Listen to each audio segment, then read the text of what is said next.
Hi, this video is not about my targeting by the state or our deeper state, but the master plan, also known as the Great Reset. This global plan, developed by very important people, our masters, plotting good things for us within the next decade or two, is one of the topics chatted about by Paul Joseph Watson with James Delingpole. If you have the time, you could watch the whole interview, which is just over 33 minutes in length. But I've taken a 6-minute section which ends with a potential way of not becoming an impoverished servant of our overlords, though time is of the essence, because the longer we delay things, the more difficult it will be to overcome this wonderful master plan of enslavement for the masses. From 2016, as he said, this is not a 2020 COVID-19 plan. They've been planning this for years. World Economic Forum 2016, quote, "Welcome to the year 2030. Welcome to my city," or should I say, our city. I don't own anything. I don't own a car. I don't own a house. I don't own any appliances or clothes. They're doing this in the name of, the global redistribution of wealth, which has proved fantastically successful every time it's been tried in history, right? But it's in the name of alleviating poverty and fixing wealth inequality. Are they really planning to redistribute the wealth fairly, or is it once again about this concentration of power, this concentration of money into the hands of the few, which only actually serves to disenfranchise the masses and create this kind of new serf class on a neo-feudalist plantation, essentially? I don't know why you're being so negative, Paul. I mean, imagine no possessions. It isn't hard to do. Yeah, I mean, ultimate there have leftist always utopian been dream, right? throughout history. Yeah, there have been useful idiots in our popular culture who've said, yeah, wouldn't it be great if nobody owned anything? Except, of course, John Lennon sang that song in a bloody enormous mansion with an enormous white grand piano. So one Easy rule for for him to him, say. another for everyone else. And it's interesting, isn't it, that thing you quoted from 2016, where this bright-eyed, what would he be, millennial, I suppose, talking about this golden future where he doesn't own anything, he doesn't have property. Well, hang on a second. If he doesn't have own property, presumably this property is being rented out to him by somebody. So who does own this property? Who are these shadowy figures who are somehow exempt from this new ruling where you don't own property? How does that work out? Somebody is telling porky pies here, because it's clearly not going to be a world where nobody owns anything. Somebody's going to have all the concentrated power, and I would suspect it's going to be probably the billionaires who go to Davos. These people like who Bill Gates would be an obvious one. I imagine George Soros would be another. So all these disgusting people are going to get even more disgusting in the future. They're going to completely own our asses, and we're supposed to be grateful for it. Well, count me out of that utopian fantasy. It sounds like a nightmare to me. But the way they're carrying this message through, James, is, we've had numerous polls over the past couple of years that show alarmingly high levels of young people who support and endorse socialism and communism because they're not financially invested in society. Home ownership amongst millennials continues to fall. It has done for years and years and years.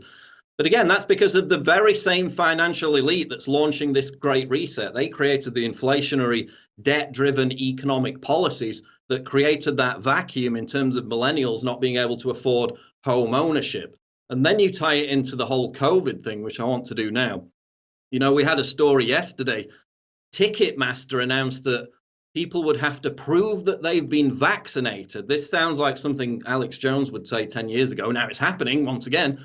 They would have to prove they would have been vaccinated with the COVID vaccine via an app before being allowed to buy concert tickets. We've got Uber refusing to provide service to people who don't wear masks. Now we've got advisors to the British government talking about handing out COVID-free bracelets to give permission to those who comply to go about their business.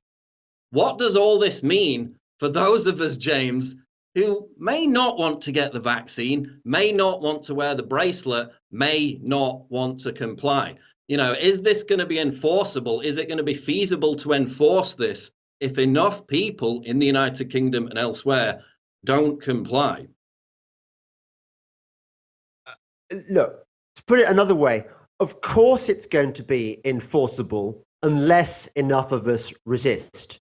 I mean, look, Ticketmaster will get away with this devilish plan to force us to take this potentially dangerous vaccine if we let them get away with it. If we go on buying tickets through Ticketmaster, then that's going to send a market signal. I mean, I believe in markets. I don't know about you. I think markets are the fairest way of allocating scarce resources. We'll never find a better one than markets. I mean, markets are not controlled by the government, or shouldn't be. They're a free exchange between two parties.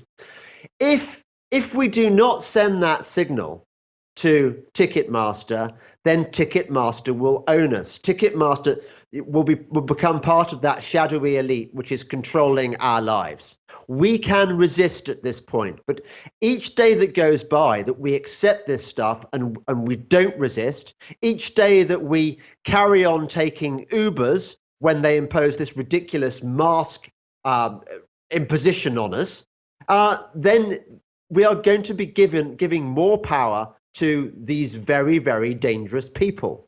So we have to start resisting now. As part of the impending uprising, this fantastic fight back, I've taken a representative example of the resistance using the area I live here in Peckham. I'm filming the local population, potential fighters against the oppressive looking future, and by the end of what I expect to be quite a short recording, we'll have a better idea of whether a victory against the technological tyranny could succeed, and this admittedly small representation of fighters replicated nationwide.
We're fucked.